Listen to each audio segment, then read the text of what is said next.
Welcome back everyone. Let's go ahead and take a look at a really important and probably one of the most influential Samsung phones Samsung has ever made, which is the Samsung Galaxy S6 Edge, and see how this phone holds up in 2022. Now, no matter what I say in this video, no matter how much I hype this phone up, I would highly recommend not buying this phone anymore. It is severely outdated and it's completely not worth it, but that doesn't mean this phone was not worth it at one point, and that doesn't mean that this phone wasn't influential in my opinion. Now, if you want to buy some phones I would recommend this year, links will be down in the description. You can get them from there and you can help support the channel at the same time. Now, starting off with the outside of the Galaxy S6 Edge, this device actually had a really interesting build quality. It had a 5.1-inch Super AMOLED display in the front, and it was a 1440p panel. Now, why is that so cool? Well, this was one of the biggest leaps from Samsung from one panel to the other, probably from the S3 to the S4 to the S5 to the S6. This was a crazy big improvement from the panel standpoint, in my opinion. And this panel is actually higher resolution than the Samsung Galaxy S22 that just came out, which is so crazy to think about. This panel, I mean, Samsung's always made really good panels, and even looking at this panel nowadays, it looks great. And the reason they called it the Edge was because it had a little bit of an edge design to it, which kind of became familiar with pretty much every single Samsung phone since then, and even with the S28 II Ultra, they still have the Edge panel. Although this one didn't originate, it was more like the Note Edge. This one brought it to the S series, and since then, every single iteration of these S series of phones, for the most part, had this type of feature until like the S21. Now, we had a micro USB port on this thing, we had a headphone jack, we had quite a bit of bezel on the front as well, with that home button and capacitive keys.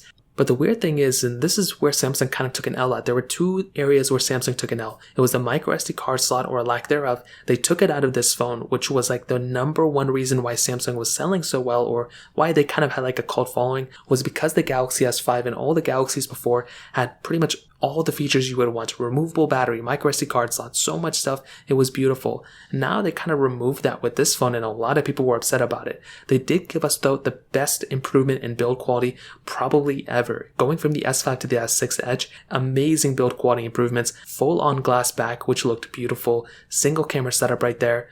They had wireless charging, and this was a really good built iPhone. Now, I don't think it had IP certification, which was very weird, but I do think overall, I'm probably more happy than not with the build quality of this phone. It looked beautiful. I'm so unhappy, though, that they removed the micro SD card slot and the battery, but they did bring it in with the S7. So, they brought the, micro SD card slot back, but I feel like they should have never removed it in the first place. So that kind of covers it up on the outside of this phone. I will tell you, though, with the camera setup, this is a very interesting thing about this phone. This phone had a 16 megapixel lens on the back. It was a wide angle camera, and on the front we had a 5 megapixel wide angle lens. Now, we could do 1440p video on the front, and we can do 4K at 30 on the back of this phone, which is really cool to see. Having that type of capability is awesome, and I'm really happy that Samsung went down this route. I will tell you, though, nowadays this camera isn't extremely up to date. It does like a lot of the cool features that we have nowadays, and I will tell you, one of the biggest disadvantages with really any Samsung phone is its kind of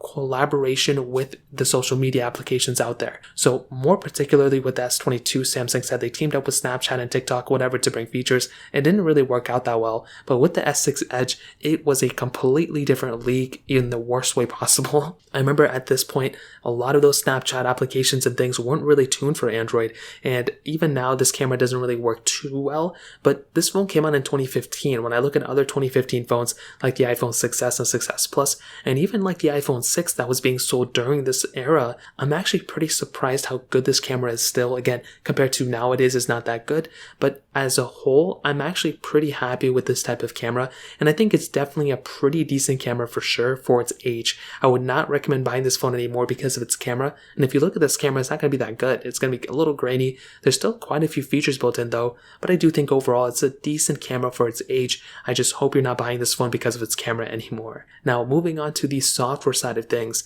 this device is a little interesting with the software department. It started off with Android Lollipop. It did go up to Android 7.0, and that's it. It didn't get any more features beyond that, which I'm kind of weirded out by. I feel like Samsung could have done a better job. And I remember, I think the year was 2017, where Samsung was stating that this thing was pretty much not getting the next version of Android, this or the Galaxy S6. And I was kind of disappointed. 5 years ago now, I actually wanted this phone to keep going. I feel like it could have, gotten support. I think I had just gotten the Galaxy S6 and I wanted to start making Android reviews, and this thing did not get the next version of Android. This were the Galaxy S6, which I was severely disappointed about. And when I looked at, Android, 8.0 on these phones, I feel like this device could have easily handled it. It wasn't until Android 9.0 with One UI that things actually start changing up. Now with my Galaxy S6 Edge, I never was able to root it or custom ROM it, or I never got around doing it. I will tell you that with my Galaxy S6, I was able to do it, and that is actually a much better experience than a lot of people may actually realize.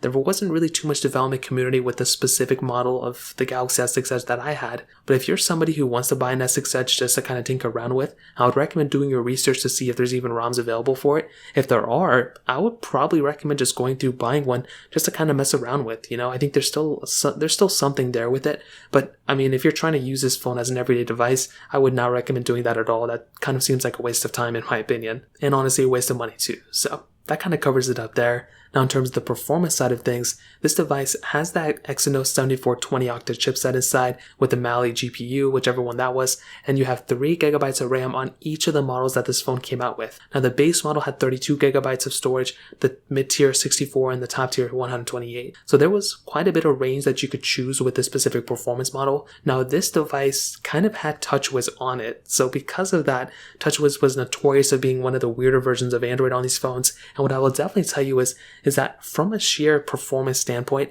I'm kind of, interested into like how decent of a performing phone this is. I mean, it's still glitchy, it's still weird, it's still like a crazy amount of things, but I'm just kind of weirded out again by Touchwiz. I think it's very clunky, and I think it has just way too much just kind of bloating and everything like that going on in the background for it to be up there with something like an iPhone 6s or I think the Nexus phone or the Pixel that came out. I think the Pixel came out in 2016. The Nexus phone of like 2015 was so much smoother than this thing, but I would tell you, if you're somebody who's in the market and you want to buy a Samsung phone and you don't want to spend the latest, amount of money, you don't have to go to a Galaxy S6 Edge to get a good mixture of performance and, battery and power. You can go to a Galaxy S9, a Galaxy S10. Those are going to be way better performing devices than this thing. And you can get those things for much, much cheaper than the Galaxy S22 right now as well. So with the Galaxy S6 Edge, I could sit here and talk about the performance all day, but it's just really not that good of a performing phone anymore. And I do think a majority of people probably realize that by now. So in terms of the performance, that covers it up there. In terms of battery size, this thing had a 2600 mAh battery inside of it. We had wireless charging, which is cool. But other than that, I mean, this battery life wasn't that great. It was kind of a downgrade from the previous generation, and because we couldn't go and expand the battery life or expand the battery size as we wanted to, we were kind of stuck in a situation where this phone wasn't really doing so well in the battery department because they enclosed the battery so we couldn't even replace it, at least replace it easily. We had a bigger display and we had a higher resolution display than we previously had. So that was another kind of big L that Samsung took with this device. So what I will definitely tell you is that I think when we look back at the S6 Edge, I think a lot of people are kind of disappointed with this series. It had a lot of issues. It had like this antenna issue as well that these phones had, I think, and it was kind of a downgrade in some ways. But I'm kind of glad that they made this device, because if they didn't, we probably wouldn't have had like the Galaxy S10 that came out as it was, the Galaxy S8 that came out. That was an amazing phone in my opinion as well. And there was a lot of different things that came out with this device that are still used in a majority of the flagships nowadays from Samsung. You look at the S22 Ultra, it's kind of similar to this phone in some ways. So I would definitely tell you the S6 Edge, please do not buy it anymore.